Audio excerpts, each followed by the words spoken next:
Support भी चाहिए और एक हाथ से खाना भी लेना है। अब जब ये एक्सपेरिमेंट, वही लेफ्ट हैंड जो बंद रहा है वो गए ऊपर, राइट हैंड से वहां देखो डर रही है ऊपर से, द फियर। ओके, नहीं निकल रहा, एफिशिएंसी नहीं है उसको राइट हैंड यूज करने की। नेचुरली लेफ्ट हैंड चला गया वहां पे, पर निकल नहीं रहा left hand. What I was telling yesterday, I was talking how looking around simply और ये सभी फीमेल्स हैं। ये जो एड्स आप देखते हैं यहाँ पे हनी बीज। मेरा नाम है मिसगर बाजुल शफी। मैं रेडियंट पब्लिक स्कूल के एडमिनिस्ट्रेटर टेस्ला में पढ़ता हूँ।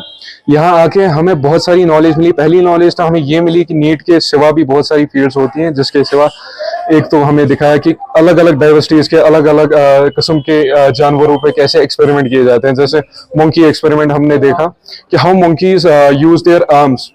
जैसे हम इंसानों में अगर हमारी कोई आदत होती है, हम लेफ्ट हैंड यूज करेंगे तो हम हमेशा हमारी पहली प्रायोरिटी जो होगी लेफ्ट हैंड से ही अपना काम पूरा करेंगे। लेकिन अगर लेफ्ट हैंड से हमारा काम पूरा नहीं होगा तो दूसरा हाथ भी उसमें ला सकते हैं। वैसे ही हमने एक्सपेरिमेंट एक देखा जैसे बंदरों में होता था वैसे ही। और इसके अलावा हमने हनी बीज के भी बहुत सारे एक्सपेरिमेंट देखे। इनसे हमें बहुत सारी एक्स्ट्रा नॉलेज मिली जो हमें मेरे हिसाब से स्कूल में तो नहीं मिलती। यहाँ पे वो सारी नॉलेज मिली जिनसे हम आगे जाके कुछ और एक्सपेरिमेंट जी, मेरा नाम मलिक रक्षन रियाज है। एंड अगर हम देखें जो हमारे स्कूल में पहली बार ये प्रोग्राम हुआ, या अगर हम देखें तो कश्मीर में पहली बार प्रोग्राम हुआ, तो इससे हमारे जो इंटरेक्शन हुए विनोद सर के साथ, मेवा सिंह के साथ, तो हमें बहुत फायदा मिला। क्योंकि जो एक प्रैक्टिकल इंटरेक्शन होती है एक प्रोफेसर और एक स्टूडेंट के बीच में, तो वो एक स्टूडेंट को बहुत फायदा देती है। एंड एज पर अगर हम देखें तो किताबों में ही हमें ऐसी नॉलेज नहीं मिलती है, बल्कि हमें उससे बियॉन्ड भी जाना पड़ता है। तो इन्होंने हमें क्रोनोबायोलॉजी के बारे में, एवोल्यूशन के बारे में बताया और डाइवर्सिटी के बारे में बताया, उससे हमें बहुत सारा फायदा। कॉन्फ्रेंस जो 2 रोज़ा यहाँ हमने स्टार्ट की थी कल, उसका मैं एक ऑर्गेनाइजिंग सेक्रेटरी हूँ। इसका पूरा जेनेसिस मैंने किया है क्योंकि मैंने पीएचडी किया है और इसी फील्ड में ये कॉन्फ्रेंस हुई है। इसका जो थीम था biological timing, diversity, conservation of flora and फाना, तो उस पर हमने एक्सपर्ट्स बाहर से मंगाए थे। He was Professor Meva Singh from University of Mysore, Professor Vinod Kumar, he is the President of Indian Society for Chronobiology, and Professor Sanjay Kumar Bhardwaj, he is a HOD as well as Dean Faculty of Science and Zoology at Chaudhry Charan Singh University Meerut। तो उन्होंने यहाँ पे series of lecture दिए, तो उन्होंने हमें बताया इन theme के बारे में। एंड ये first kind of its conference है। तो we are highly thankful to the directorate of school education as well as our principal sir, जिन्होंने इसे हमें सपोर्ट किया।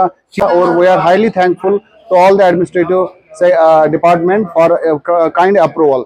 खुशी की बात है, बड़ी मुसरत की बात है कि इस किस्म की कॉन्फ्रेंसेस जो है स्कूल्स में है, खासकर हायर सेकेंडरी लेवल के स्कूल्स में हमारे जे&के में फर्स्ट टाइम जो यहाँ पर जो है ऑर्गेनाइज की गई।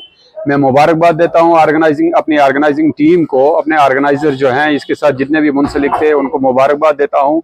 और उनको इससे और ज़्यादा मुबारकबाद देता हूँ कि जिन्होंने ये इनिशिएटिव लिया और इसमें अपनी एफर्ट्स जो हैं तमाम यूटिलाइज की, तमाम एफर्ट्स। और स्कूल एजुकेशन डिपार्टमेंट का जो डायरेक्टर साहब वगैरह, उनका भी मैं शुक्रिया अदा करता हूँ जिन्होंने हमें अलो किया। तो और उनकी सपोर्ट के बगैर तो ये पॉसिबल नहीं था, क्योंकि आउटसाइड स्टेट से हमारे कुछ प्रोफेसर साहिबान, रिसोर्स पर्सन्स यहाँ आए हुए थे। बहुत सारे कॉलेजेस से यहाँ जो है प्रोफेसर्स ने, असिस्टेंट प्रोफेसर्स ने, लेक्चरर्स ने हिस्सा लिया। बहुत सारे स्कूल से बच्चों ने यहाँ पर हिस्सा लिया। तो इससे हमें जो है, हम सोसाइटी में या among the students we want to create and inculcate the scientific temperament among the students.